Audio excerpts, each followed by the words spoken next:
அனைவருக்கும் வணக்கங்க. இன்றைக்கி நம்ம சேனலில் என்ன மாதிரியான விஷயங்கள்லாம் பார்க்க போகிறோன்னு பார்த்தீங்கன்னா, விருச்சிக ராசி அன்பு நேயர்கள் அனைவருக்குமே ஜூலை மாதத்தில் என்ன விதமான விஷயம் நடக்க போகுது, என்னென்ன மாற்றம் கிடைக்க போகுது, என்னென்ன விஷயத்தில் கவனமாக இருக்கணும், ஆக மொத்தத்தில் உங்களுக்கு ஜூலை மாதம் அப்படிங்கிறது என்ன விதமான சிறப்பான மாற்றத்தை தரக்கூடிய மாதமாக இருக்க போகுது அப்படிங்கிறத பற்றி தான் நான் இன்றைக்கி இந்த வீடியோ பதிவில் உங்கள்கிட்ட முழுசாக சொல்ல போகிறேன்.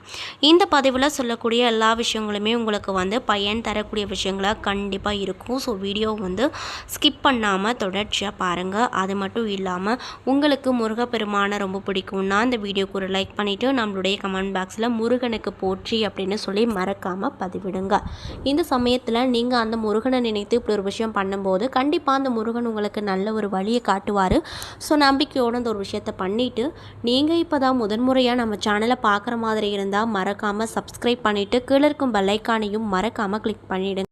அப்போ தான் நம்ம சேனலில் போடுற ஒவ்வொரு வீடியோவும் நோட்டிஃபிகேஷனாக உங்ககிட்ட சேரும். ஸோ இப்போ வாங்க நம்ம வீடியோக்குள்ளே போய் முழுசாக பார்த்து தெரிஞ்சுக்கலாம். விருச்சிக ராசிக்காரர்களுக்கு இந்த மாதம் அப்படிங்கிறது கலவை அல்லது சற்று பலவீனமான முடிவுகளை தரக்கூடிய மாதமாக இருக்கும். அதாவது சூரிய கிரகத்தின் பயிற்சி அப்படிங்கிறது இந்த மாதத்தின் முதல் பாதியில் உங்கள் 8வது வீட்டில் இருக்குது. 2வது பாதியில் சூரியன் உங்கள் அதிர்ஷ்ட வீட்டில் இருக்குது. செவ்வாய் ஜூலை 28 வரைக்கும் உங்களின் 10வது வீட்டில் இருந்து அதற்கு பிறகு 11வது வீட்டிற்கு மாறுறாரு. அத்தகைய சூழ்நிலையில் உங்களுக்கு என்ன மாதிரியான விஷயங்கள்லாம் நடக்கும் அப்படின்னு பார்த்தீங்கன்னா, செவ்வாய் ஜூலையில் 28 வரைக்குமே சராசரி நிலைகளை முடிவுகளையும் கொடுப்பார். பின்னர் பலன்கள் நன்றாகவே இருக்கும். புதனின் பயிற்சி இந்த மாதம் முழுவதுமே அதிர்ஷ்ட வீட்டில் இருக்குது. மேலும் ஜூலை 18 முதல் புதன் வக்ர நிலையில் மாறுவார். எனவே இந்த மாதம் புதன் கிரகத்திடம் இருந்து அனுகூலத்தை எதிர்பார்க்கக்கூடாது. குரு 8வது வீட்டில் ராகுவின் ராசியில் பயிற்சியாக போகிறாரு. இந்த காலகட்டத்தில் சாதகமான சூழ்நிலையாக கருதப்படாது. மேலும் சுக்கிரன் ஜூலை 26 வரை 7வது வீட்டில் பிறகு 8வது வீட்டிலையும் இருப்பார். எனவே பெரும்பாலான நேரங்களில் சுக்கிரன் உங்களுக்கு கலவையான அல்லது சராசரி நிலைகளை முடிவுகளையும் கொடுக்கக்கூடும் அப்படின்னு சொல்லப்படுது. சனி மீனத்தில் 5வது வீட்டில் இருக்கும். அதன் சொந்த ராசியில் அதாவது சனி ராசியில் இருப்பார். எனவே சனியிடம் இருந்து அனுகூலத்தை எதிர்பார்க்கக்கூடாது. 4ஆம் வீட்டில் ராகு பயிற்சியாவது அப்படிங்கிறது நல்ல பலன்களை கொடுக்காது. அதே சமயத்தில் 10வது வீட்டில் கேதுவின் பயிற்சி அப்படிங்கிறது அனுகூலத்தை தரக்கூடியதாக இருக்கும். எனவே இந்த மாதம் உங்களுக்கு சராசரியை விட கலவையான அல்லது சற்று பலவீனமான முடிவுகளை தரக்கூடிய மாதமாக இருக்கும். வியாபாரம் செய்வர்களுக்கு வழக்கத்தை போல தங்களுடைய பணிகளை செய்ய வேண்டும். வேலையில் இருப்பவங்க இந்த மாதம் நல்ல ஆற்றலை பயன்படுத்தி தங்களுடைய இலக்குகளை அடைய முடியும். ஆராய்ச்சி மாணவர்கள் மற்றும் மதம் மற்றும் ஆன்மீகம் படிக்கும் மாணவர்கள் நல்ல முடிவுகளை அடைய முடியும். குடும்பம் மற்றும் இல்லற வாழ்க்கைக்கு இந்த மாதம் பிரச்சனைகளை ஏற்படுத்துங்க. ஆனாலுமே கூட உங்களது புத்திசாலித்தனத்தால் அந்த பிரச்சனைகளை விரைவில் சமாளித்து விடுவீங்க. மேலும் இந்த மாதம் காதல் மற்றும் திருமண விஷயத்தில் சராசரி முடிவுகளை கொடுக்கும். நிதி விஷயங்களை பொறுத்த வரைக்கும் ஜூலை 2025 கலவை அல்லது சராசரி நிலை முடிவுகளை அளிக்க கொடுங்க. சில நேரத்தில் முடிவுகளின் நிலை சராசரியை விட பலவீனமாக தோன்றலாம். ஆரோக்கியத்தை பொறுத்த வரைக்கும் சராசரி நிலை என்று சொல்லலாம் அப்படின்னு சொல்லப்படுதுங்க. அது மட்டும் இல்லாமல் இந்த காலகட்டத்தில் பொருளாதார வசதி அப்படிங்கிறது சுமாராக தான் இருக்கும். செலவுகள் அப்படிங்கிறது கட்டுக்குள்ளே அடங்கியிருக்கும். உறவினர்களோடு பேசும்போது கவனமாக இருங்க. வீண் மன வருத்தம் ஏற்பட வாய்ப்பு அமைஞ்சிருக்குங்க. அதனால் பேசும்போது ரொம்ப கவனமாக இருங்க. குடும்ப தொடர்பான எந்த ஒரு முடிவையும் ஒரு முறைக்கு பல முறை யோசிப்பது ரொம்ப நல்லது. இன்னும் சிலருக்கு வெளியூர் பயணங்கள் செல்ல நேரிடும். அலுவலகத்தில் நீண்ட நாட்களாக எதிர்பார்த்த சலுகைகள் இப்பொழுது கிடைக்கக்கூடும். இன்னும் சிலருக்கு இடம் மாற்றம் கிடைக்க வாய்ப்புள்ளதால் தற்காலிகமாக குடும்பத்தை விட்டு பிறந்திருக்க நேரிடுங்க. வியாபாரத்தில் விற்பனை அப்படிங்கிறது நல்லபடியாக இருப்பதோடு மட்டுமல்லாமல் எதிர்பார்த்ததை விடவும் லாபம் கூடுதலாக கிடைக்கப்பெற்று மகிழ்ச்சிகரமாக இந்த காலகட்டத்தில் நீங்கள் இருப்பீங்க. மேலும் குடும்பத்தை நிர்வகிக்கக்கூடிய பெண்களுக்கு குடும்ப நிர்வாகத்தில் சிறிது சிரமங்கள் வரக்கூடும். வேலைக்கு செல்லும் பெண்களுக்கு அலுவலகத்தில் மகிழ்ச்சியான சூழ்நிலை இருக்க போகுது.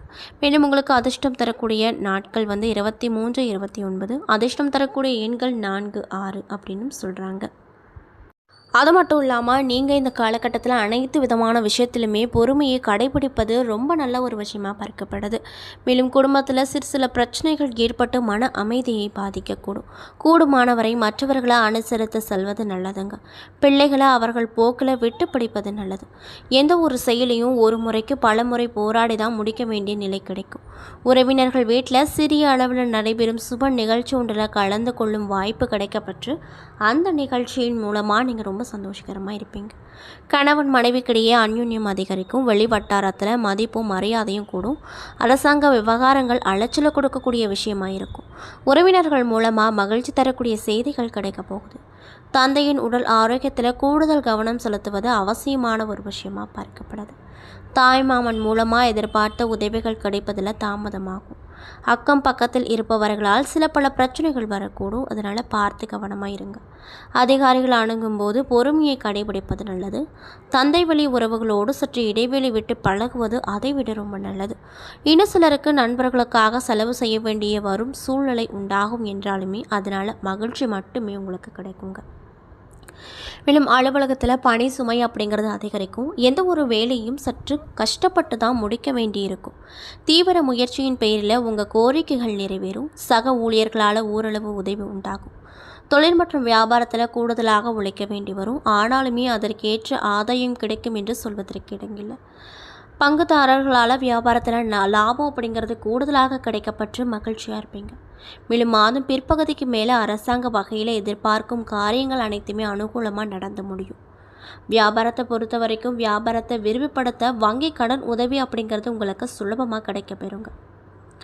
அதே போல் உங்களுக்கு குடும்பத்தை நிர்வகிக்கக்கூடிய பெண்களுக்கு மகிழ்ச்சி தரக்கூடிய மாதமாக இருக்கும். குடும்ப பொறுப்புகளை நிறைவேற்றுவதில் சிரமம் எதுவும் இருக்காது. அக்கம் பக்கத்து வீடுகளில் உள்ளவர்களோடு உதவிகரமாக இருப்பீங்க. அது மட்டும் இல்லாமல் அலுவலகத்திற்கு செல்லக்கூடிய பெண்களுக்கு பணிகளில் கூடுதல் கவனம் தேவை அப்படின்னு சொல்லப்படுது. மேலும் உங்களுக்கு சாதகமாக இருக்கக்கூடிய நாட்கள் என்னன்னு பார்த்தீங்கன்னா ஜூலை 1, 4, 8, 11, 14.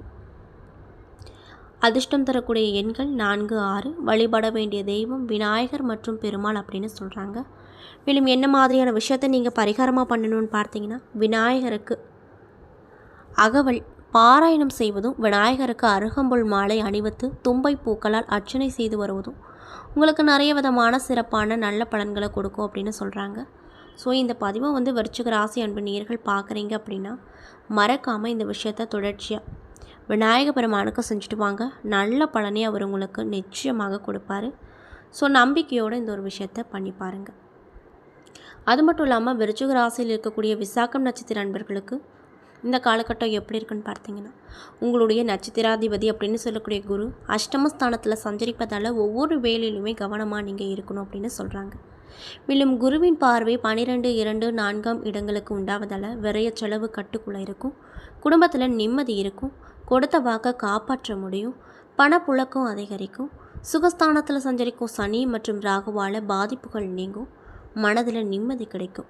ஜீவனஸ்தானத்தில் சஞ்சரிக்கக்கூடிய செவ்வாய் கேதுவால் வியாபாரம் மற்றும் தொழிலில் கூடுதல் அக்கறை செலுத்த வேண்டியதாக இருக்கக்கூடுங்க. அதே போல் இந்த நட்சத்திர அன்பர்களுக்கு அதிர்ஷ்டம் தரக்கூடிய நாட்கள் ஜூலை 3, 9, 12. அனுஷம் நட்சத்திர அன்பர்களுக்கு இந்த காலகட்டம் எப்படி இருக்குன்னு பார்த்தீங்கன்னா அஷ்டம குருவின் பார்வையால் செலவு அப்படிங்கிறது கட்டுக்குள்ளே இருக்கும். குடும்பத்தில் இருந்து வந்த குழப்பம் நீங்கும். வரவு அதிகரிக்கும். நீண்ட நாட்களாக தடைப்பட்ட வேலைகள் முடிவுக்கு வரும். ஜீவனஸ்தானத்தில் செவ்வாய் கேது சஞ்சரிப்பதால் விவசாயம், உணவகம், மருந்தகம், கெமிக்கல் போன்ற விஷயத்தில் ஈடுபட்டு இருக்கக்கூடியவங்களுக்கு ஆதாயம் அதிகமாக கிடைக்குங்க. எதிர்ப்பு அனைத்துமே நீங்கும். எதிர்பார்ப்புகள் பூர்த்தியாகும். மாதத்தின் தொடக்கத்தில் புதனின் சஞ்சாரம் சாதகமாக இருப்பதால் பொருளாதார நிலை அப்படிங்கிறது உயரக்கூடும். மேலும் உங்களுக்கு அதிர்ஷ்டம் தரக்கூடிய நாட்கள் ஜூலை 8, 9. செய்ய வேண்டிய பரிகாரம் தட்சிணாமூர்த்தியை வழிபட நன்மை கிடைக்கும். கேட்டி நட்சத்திர அன்பர்களுக்கு இந்த காலகட்டம் எப்படி இருக்குன்னு பார்த்தீங்கன்னா எதிர்பார்த்த வரவு இருக்கும். இன்னும் சிலருக்கு புதிய ஒப்பந்தம் கிடைக்கும். குடும்பத்தில் நிம்மதி கிடைக்கும். சுகஸ்தானத்தில் சஞ்சரித்து வரும் சனி மற்றும் ராகுவிற்கு குருவின் பார்வை உண்டாவதால் உடலில் ஏற்பட்ட சோர்வு நீங்கும். மனதில் உற்சாகம் அதிகரிக்கும்.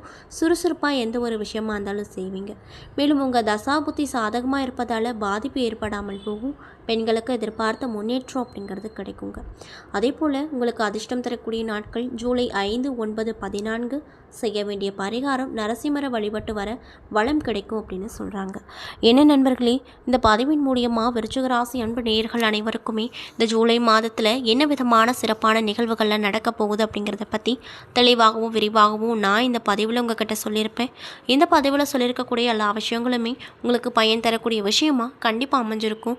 ஸோ வீடியோ பிடிச்சிருந்தா லைக் பண்ணுங்கள், ஷேர் பண்ணுங்கள். அது மட்டும் இல்லாமல் இது போன்ற ஆன்மீகம் சம்மந்தப்பட்ட வீடியோக்களெல்லாம் நீங்கள் முழுசாக பார்க்கணுன்னு நினச்சா நம்ம சேனலை மறக்காமல் சப்ஸ்கிரைப் பண்ணிவிட்டு கீழே இருக்கும் பெல் ஐக்கானையும் மறக்காமல் கிளிக் பண்ணுங்கள். அப்போ தான் நம்ம சேனலில் போடுற ஒவ்வொரு வீடியோவும் நோட்டிஃபிகேஷனாக உங்ககிட்ட வந்து சேரும். மேலும் உங்களுக்கு முருகனை பிடிக்கும்னா மறக்காமல் இந்த வீடியோக்கு ஒரு லைக் பண்ணிடுங்க. நன்றி.